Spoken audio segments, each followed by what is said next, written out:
के न्यूज।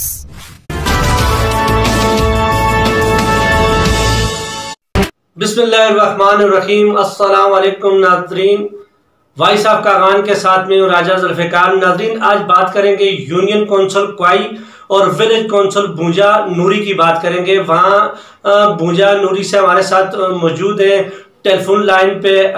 इलाके की एक इलाकाई सियासत पे उनकी गहरी नज़र होती है हाजी परवेज अजीज साहब। अस्सलाम वालेकुम हाजी साहब। वालेकुम सलाम। बहुत शुक्रिया राय साहब, आपने मुझे अपने प्रोग्राम वॉइस ऑफ कागान में शामिल किया। बहुत शुक्रिया आपका और आपकी पूरी टीम का। Thank you.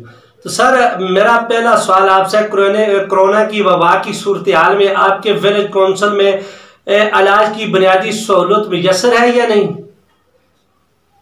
जी, इसमें वीसी तो क्या पूरी यूसी में कुछ भी नहीं है। तो अल्हम्दुलिल्लाह अभी तक यहाँ कोई केस भी रिपोर्ट नहीं हुआ।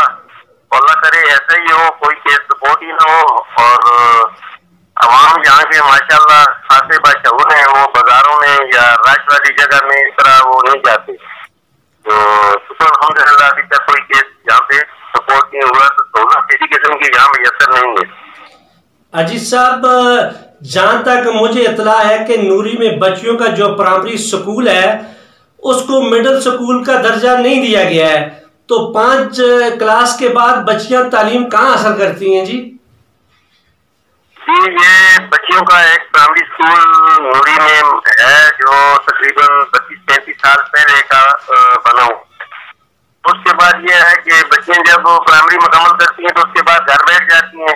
1, 2 या 4% लोग ऐसे हैं जो मनसेरा या बाद उन स्कूलों में बच्चियों को करते हैं। तो इससे बच्चियों का मुस्तकबिल तारीख हो रहा है। तो मैं आपके इस प्रोग्राम के वसत से अपनी सूबाई हुकूमत से गुजारिश करूंगा कि हमारे प्राइमरी का दर्जा दिया जाए, किया जाए, ताकि कम से कम बच्चियां मिडिल तक तो तालीम हासिल कर सकें। अच्छा अजीज साहब, मुझे कुछ मैसेज लोगों के मौसूल हुए कि नूरी गांव के जंगलात हैं, बड़ी तादाद में बारिश और बर्फबारी की वजह से दरख्त डैमेज हुए पड़े हैं, तो जो किसी के इस्तेमाल में नहीं है। तो क्या ये हकीकत है? जी राय साहब, ये हकीकत है। और नूरी जो एरिया है ये बहुत बड़ा एरिया है, इसके बहुत बड़े जंगलात हैं। यहाँ पर ऐसे जंगलात भी हैं जिनको आज तक तो क्या दूर की बात देखा तक भी नहीं है अच्छी तरह।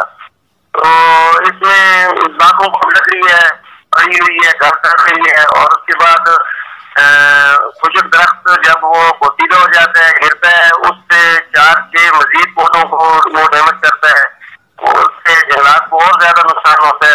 महकमा जंगलात इस चीज को समझे तो मेरे ख्याल से ये लाखों फुट जो लकड़ी रही है उठाकर मंडियों में पहुंचाया जाए, ताकि शहरी लोगों की जरूरत भी पूरी हो जाए और मुल्की खजाने को भी फायदा हो।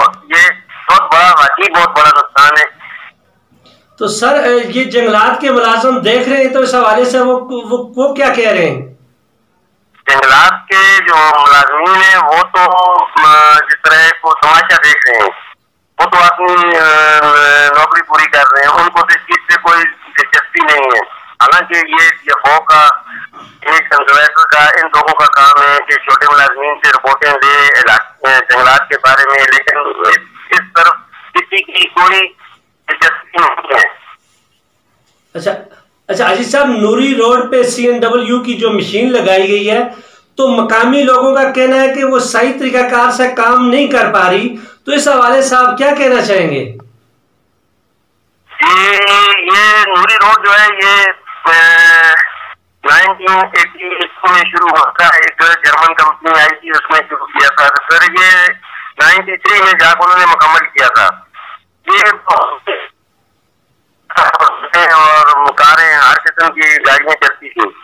लेकिन अब बदकिस्मती से काफी हद तक ये इस रोड की हालत बहुत खराब हो गई है।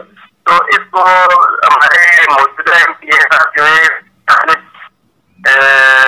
जो 2008 और 2009 वाला इलेक्शन था उसमें जीते थे, तो उन्होंने क्यों के हवाले किया था। लेकिन CNCNW का जो महकमा है वो दिलचस्पी नहीं दे रहा। तो अभी एक मशीन गई है रोड का जो मलबा है उसको हटाने के लिए, तो जो ठेकेदार है वो कह रहा है कि मेरे पास फंड नहीं है। उसके लिए MPS साहब से बात करनी पड़ी, उसके लिए MNA साहब से बात करनी पड़ी, फिर मुश्ताक खान ने उसके लिए कोशिशें की, सैयद मुनीर हुसैन शाह साहब ने कोशिशें की। अब ठेकेदार ने मशीन को वहां पे रोक दिया है। तो आज मौका पर साले मोहम्मद खान जो हमारे MNA है वो गए हैं, उन्होंने जाके लोगों से बातचीत की है, उनके साथ मुश्ताक खान और वो अपना हुसैन शाह साहब भी थे। तो उन्होंने फिर एक्सकिम को कॉल की, एक्सकिम ने कहा जी चलो ठीक है जी मैं रोड पार कराता हूँ, लेकिन ये महकमे वाले जो है सरासर लापरवाही करते हो, उसकी वजह से नुकसान हो रहा है। लोगों ने जाना है पहाड़ों पे अपने माल मवेशी लेके, बच्चों को लेके, सामान राशन वगैरह, जिस जो के इंतहाई परेशान है। अभी ये जो कोरोना का मर रहा हुआ है, इससे भी बचाव के लिए लोग तो इसके खौफ से भी भाग रहे हैं। तो रोड बंद होने की वजह से लोगों में बहुत परेशानी है। अच्छा अजीज साहब, आप MNA और MPS साहब की कारकर्दगी से कितने फीसद मुतमिन हैं? जी मैं तो अपनी बात करता हूँ, मैं तो ये समझता हूँ कि इस वक्त जो हमारे MNA साहब हैं या हमारे MPS साहब हैं या हमारे साबका सूबाई उम्मीदवार सैयद मुनीर हुसैन शाह साहब, मुश्ताक खान साहब हैं, इनकी कारकर्दगी से तो मैं इंशाअल्लाह 100% मुतमिन हूँ। इस वक्त पूरी दुनिया में एक तूफान आया हुआ है, तो वो अपनी आवाम के साथ खड़े हैं, उनका मेल जोल है, वो अपनी आवाम से हर वक्त रास्ते में रहते हैं। जिस वक्त साल करो जिस चीज की जरूरत हो वो मुहैया करते हैं। उनकी तो कोशिशें जारी हैं और माशाल्लाह उनका बहुत अच्छा रोल है और इसमें कोई शक वाली बात नहीं है। अच्छा अजीज साहब, बहुत शुक्रिया, आपने अपना कीमती वक्त प्रोग्राम में दिया। जी राय साहब, आपका भी बहुत शुक्रिया और आपकी पूरी टीम का बहुत शुक्रिया। खासकर वॉइस ऑफ कागान का जो प्रोग्राम है, मैं इसको बड़े अच्छे से देख रहा हूँ, सुन रहा हूँ, तो ये बड़ा अच्छा प्रोग्राम है। आज अपनी तरक्की करे और आप बहुत अच्छा, आपका बहुत अच्छा साथी सिस्टम जो है ये बहुत अच्छा है। तो मैं आपकी इस प्रोग्राम को प्रोग्राम के हवाले से आपको मैं मुबारकबाद पेश करता हूँ। शुक्रिया सर, बहुत शुक्रिया। नाज़रीन, अजीज साहब ने अपने इलाकाई मसले से हमें आगाह किया और उम्मीद है कि जो अबाब इख्तियार हैं इस पे कोई गौर करेंगे। और मुझे इजाज़त दीजिए, प्रोग्राम का वक्त ख़त्म हो गया। अल्लाह नेगवान।